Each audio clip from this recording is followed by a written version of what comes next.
నమస్తే అండి. నా పేరు ఈశ్వర్. ఈరోజు ఈ వీడియోలో మనం హెచ్ఏఎల్ గురించి అనాలిసిస్ చేద్దాం. Hindustan aeronautics limited. నేను థంబ్‌నెయిల్‌లో పెట్టినట్టు ఇది మన భారతదేశానికి ఆత్మగౌరవం. ఎందుకంటే ఇక్కడ మీరు చూసుకోవచ్చు. మన వాళ్ళు డిఫరెంట్ డిఫరెంట్ ఫైటర్ జెట్స్, అదేవిధంగా హెలికాప్టర్స్, స్పేస్ సెక్టార్‌లో కూడా ఏంటంటే చాలా చాలా మార్పులు వీళ్ళ వల్లే వచ్చాయని చెప్పొచ్చు. సో, ఇక్కడ చూసుకోవచ్చు మీరు different different types of air క్రాఫ్ట్స్‌ని వీళ్ళు మ్యానుఫ్యాక్చర్ చేయడం జరుగుతుందనమాట. సో, ఒకసారి మీరిక్కడ చూసుకుంటే aircraft, civil aviation, helicopters, space and systems, MROs. ఇక డిఫరెంట్ డిఫరెంట్ టైప్స్ ఆఫ్ వీళ్ళేంటంటే అన్నీ మ్యానుఫ్యాక్చర్ చేయడం జరిగింది. అండ్ ఆల్సో ఇక్కడ చూసినట్లయితే మీరు ఉత్తరాఖండ్‌లో ఎప్పుడైతే వరదలొచ్చినాయో ఆ టైంలో గూడా మన వాళ్ళు తయారు చేసిన హెలికాప్టర్స్ ద్వారానే ఏంటంటే రెస్క్యూ ఆపరేషన్స్ చేయడం జరిగిందనమాట. సో, ఇది మన దేశానికి ప్రౌడ్ అనమాట. మన ఇండియాలోనే డెవలప్ చేసి వాటితోనే మన ఇండియన్స్‌ని కాపాడడం జరిగింది. సో, కంపెనీ పరంగా ఒకసారి అనాలిసిస్ చేద్దాం.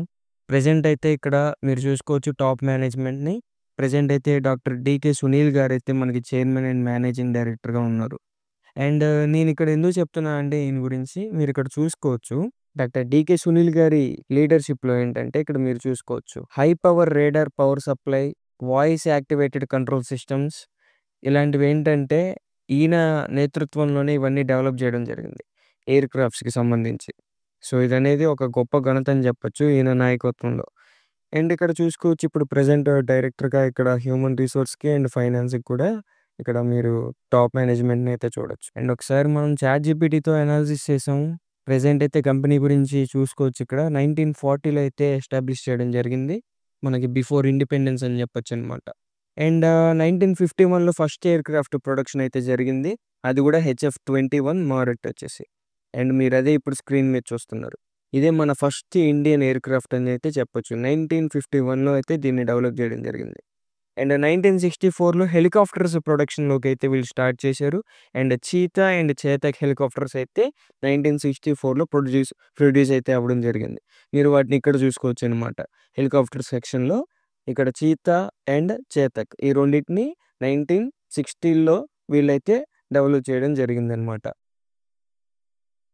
అండ్ ఎల్‌సీఏ ప్రాజెక్ట్ ఇనిషియేషన్ అయితే తీసుకున్నారు. ఎల్‌సీఏ అంటే లైట్ కాంబాట్ ఎయిర్ క్రాఫ్ట్స్. ఇయేంటంటే ఫైటర్ జెట్స్ అనమాట. ఫైటర్ జెట్స్ అంటే మనకు ముందుగా గుర్తొచ్చే పేరు తేజాస్. సో, ఆ తేజాస్‌నైతే మీరిక్కడ చూడొచ్చు. ఇవే తేజాస్ ఫ్లైట్స్ అనమాట. సో, ఇవన్నీ ఫైటర్ జెట్స్. ఎప్పుడైతే యుద్ధ రంగంలో మనకి అవసరమవుతుందో ఈ ఎయిర్ క్రాఫ్ట్స్ అనేవి చాలా బాగా యూజ్ అవుతాయన్నమాట. సో, ఇదంతా ఎయిర్ క్రాఫ్ట్‌కి సంబంధించిన పిక్స్ అనమాట. మీరిక్కడ చూడొచ్చు. మన ఇండియా డెవలప్ చేసినవి. అండ్ ఒకసారి ఇక్కడ చూసుకోవచ్చు. Next drones and UAVs development అయితే స్టార్ట్ అయింది 1994లో. 2002లో వచ్చేసి హెచ్ఏఎల్ తేజస్ ఫస్ట్ ఫ్లైట్ అయితే వీళ్ళు లైట్ కాంబాట్ ఎయిర్ క్రాఫ్ట్‌ని ఫస్ట్ మ్యానుఫ్యాక్చర్ అయితే మన ఇండియాలో అయితే డెవలప్ చేయడం జరిగింది.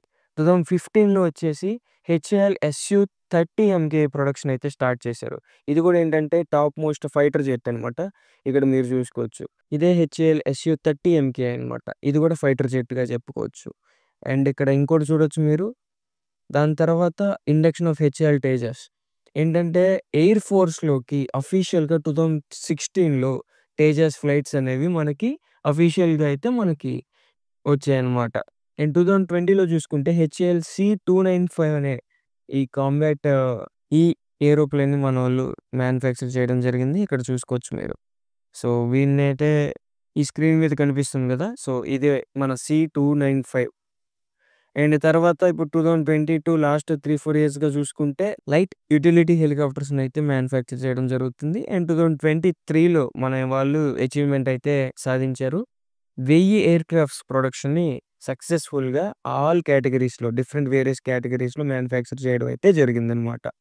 అండ్ ఒకసారి మీరిక్కడ చూసుకోవచ్చు. నేను కోపైలట్ చాట్‌జీపీటీది కూడా అడగడం జరిగింది. ఇక్కడొచ్చేసి మీరిక్కడ చూసుకోవచ్చు.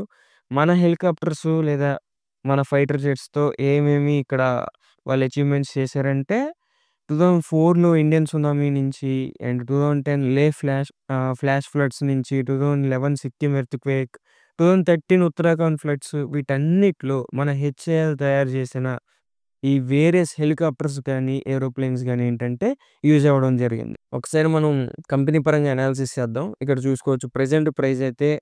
4,111 అయితే ఉంది. అండ్ మార్కెట్ క్యాప్ వచ్చేసి నియర్లీ 3,00,000 క్రోర్స్‌కి అయితే దగ్గరలో ఉంది. అండ్ హై వచ్చేసి 5,675, లో వచ్చేసి రూ. 2,266. And stock PE 32.5 and industry PE 58.8 అనమాట. And ROE and ROCE excellent numbers అయితే ఉన్నాయి. And book value 465 which is low అని చెప్పొచ్చు. అందుకే ఇక్కడ ప్రైస్ టు బుక్ చూసుకుంటే హెవీగా ఉందనమాట. అండ్ ఎర్నింగ్స్ పర్ షేర్ రూ. 127 అయితే వీళ్ళు జనరేట్ చేయడం జరుగుతుంది ఒక్కొక్క షేర్‌కి. And PEG ratio 1.23. ఈ పీఈజీ రేషియో ప్రకారం ఏంటంటే మనం అట్లా ఓవర్ వాల్యూడ్ అని కాదు, అండర్ వాల్యూడ్ అని గాని చెప్పలేము. ఎందుకంటే సో ఈ పీఈజీ రేషియో ఏం చెప్తుందంటే 1.23 కాబట్టి లిటిల్ ఓవర్ వాల్యూడ్ అని అయితే చెప్పొచ్చనమాట. సో బట్ ఇదొక్కటే బేస్ చేసుకొని మనం ఏం చెప్పలేము. ఇంకోటి కూడా చూద్దాం. అండ్ ఫేస్ వాల్యూ వచ్చేసి 5 ఉంది. అయితే బోనస్ కానీ, స్ప్లిట్స్ కానీ కంపెనీలో అయ్యాయని చెప్పుకోవచ్చు. అండ్ డెబ్ట్ to equity completely zero which is very excellent అని చెప్పొచ్చనమాట. అండ్ హిందుస్థాన్ ఏరోనాటిక్స్‌కి ఇంకో గణితి కూడా ఉందనమాట. ఏంటంటే మహారత్న స్టేటస్‌ని ఈ 2024లో పొందింది పీఎస్‌యూ సెగ్మెంట్‌లో. అండ్ ఒకసారి మనం బోనస్, స్ప్లిట్స్ ఎప్పుడయ్యాయో చూద్దాం కంపెనీలో. అండ్ మీరిక్కడ చూసుకోవచ్చు 2023 సెప్టెంబర్ 28న స్ప్లిట్ అయితే అయింది. ఫార్వర్డ్ రేషియో 2తో అయింది. సో 10/2 = 5 అనమాట. సో అదే మీరిక్కడ చూడొచ్చు. ఫేస్ వాల్యూ 10 ఉంటుంది బేసిక్‌గా దేనికైనా. అండ్ ఇక్కడ చార్ట్ పీఈ చార్ట్ చూద్దాం ఒకసారి ప్రైస్ టు ఎర్నింగ్స్. 1 ఇయర్‌లో చూసుకుంటే అండర్ వాల్యూడ్ ఉంది. 3 ఇయర్స్‌లో అయితే ఓవర్ వాల్యూడ్ ఉంది. 5 ఇయర్స్‌లో కూడా ఓవర్ వాల్యూడ్ ఉంది.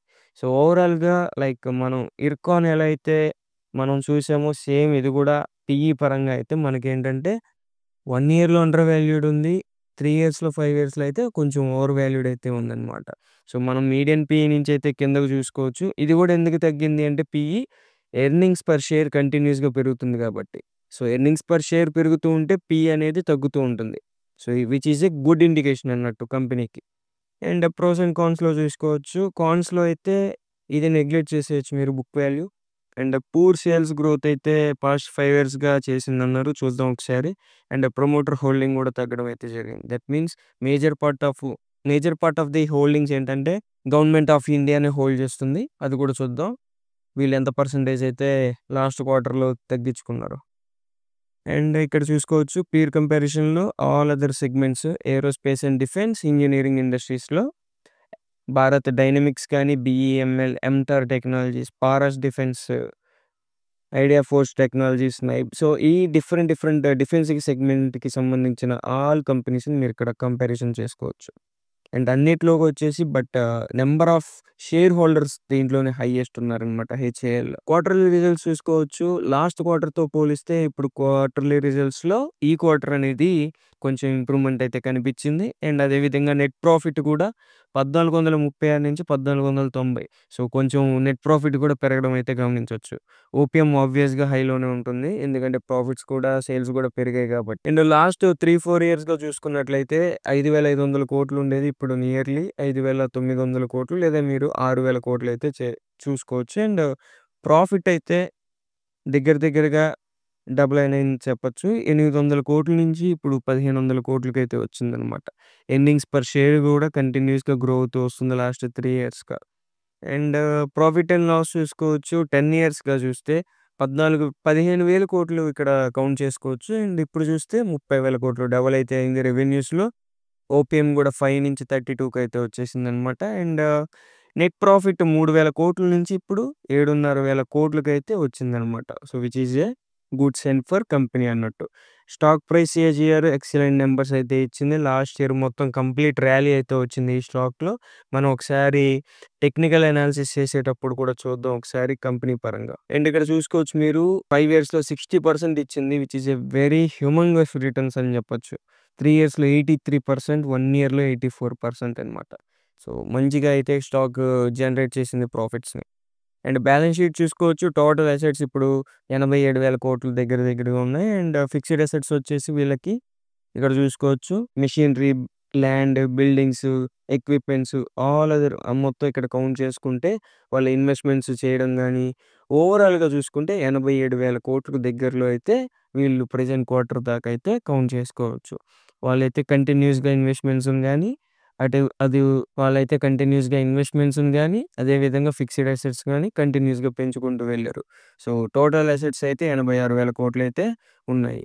అండ్ బారోయింగ్స్ చూసుకోవచ్చు మీరిక్కడ. బారోయింగ్స్ కూడా జీరో ఉంది లాస్ట్ క్వార్టర్. దట్ మీన్స్ కంపెనీకి ఎలాంటి అప్పులు లేవు లాస్ట్ 5 ఇయర్స్‌గా.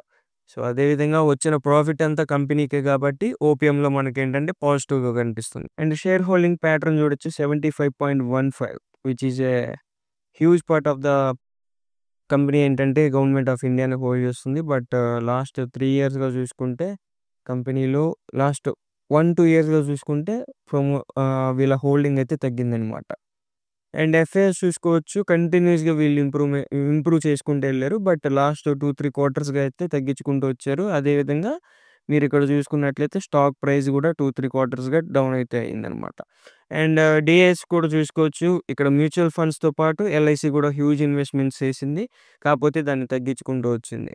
అండ్ లాస్ట్ 2, 3 క్వార్టర్స్‌గా చూసుకుంటే మళ్ళీ వాళ్ళు కూడా స్టేక్‌నయితే పెంచుకోవడం ఆగింది. అండ్ ఒకసారి ఇక్కడ మీరు రెవెన్యూ బ్రేకప్ చూసుకోవచ్చు. ఇండియాలో 98.9% అండ్ అదర్ కంట్రీస్‌కి 1.1 అయితే మనకి రెవెన్యూ అయితే జనరేట్ అవుతుంది. అండ్ ఇక్కడ చూసుకున్నట్లయితే రిపేర్స్, ఓవర్‌హాల్ హెలికాప్టర్ నుంచి అయితే 47% వస్తుంది నియర్‌లీ. స్పేర్ పార్ట్స్ మీద 19.5 అండ్ ఇక్కడ చూసుకోవచ్చు finished goods sale of aircrafts and helicopters ద్వారా 18.7% అయితే వీళ్ళు జనరేట్ చేస్తున్నారు. డెవలప్‌మెంట్‌లో 5% అండ్ అదర్స్‌లో 10% అయితే రెవెన్యూ జనరేట్ అవుతుంది. అండ్ వీళ్ళకి చూసుకోవచ్చు సప్లయర్స్ వచ్చేసి ఇక్కడ చాలా మంది అయితే ఉన్నారు ఇక్కడ. డిఫరెంట్ డిఫరెంట్ టెక్నాలజీ ఇన్వాల్వ్‌మెంట్ అయి ఉంటుంది కాబట్టి ఎయిర్‌క్రాఫ్ట్ వీటికి సంబంధించి. ఎందుకంటే మీరు ఇందాక చెప్పినట్టు నేను ఇక్కడ ఎంఆర్ఓలో చూసుకున్నట్లయితే లేదా సిస్టమ్స్‌లో చూసుకున్నట్లయితే చాలా చాలా ఇక్కడ స్పేర్ పార్ట్స్ గానీ వేరే వేరే కంపెనీస్‌తో కొలాబరేట్ అయ్యి టెక్నాలజీని ఇంప్రూవ్‌మెంట్ చేసుకొని చేయాల్సొస్తుంది. అందుకని ఏంటంటే వీళ్ళకి ఎక్కువ మొత్తంలో ఉంటున్నారు. అండ్ ఇక్కడ క్రయోజెనిక్ ఇంజిన్స్ గూడా రాకెట్స్‌కి సంబంధించింది వాళ్ళే డిజైన్ జేస్తుంటారు గాబట్టి, ఇక్కడ చూసుకోవచ్చు మీరు ఫోటోస్‌లో. సో, ఇదంతా హ్యూజ్ టెక్నాలజీ ఇన్వాల్వ్‌మెంట్ ఉంటుంది గాబట్టి, వీళ్ళకేంటంటే సప్లయర్స్ కూడా వేరే వేరే టెక్నాలజీస్ ఇక్కడ చూసుకోవచ్చు. Dynamatic technologies, Data Patterns, Elgi equipments limited different different companies ఏంటంటే, బాలచంద్ర నగర్ ఇండస్ట్రీస్ మంచిగా ఈ మధ్య పేరొచ్చిన పేరు. అండ్ శాంతి గేర్స్ ఇట్లా డిఫరెంట్ డిఫరెంట్ కంపెనీస్ ఏంటంటే సప్లయర్స్.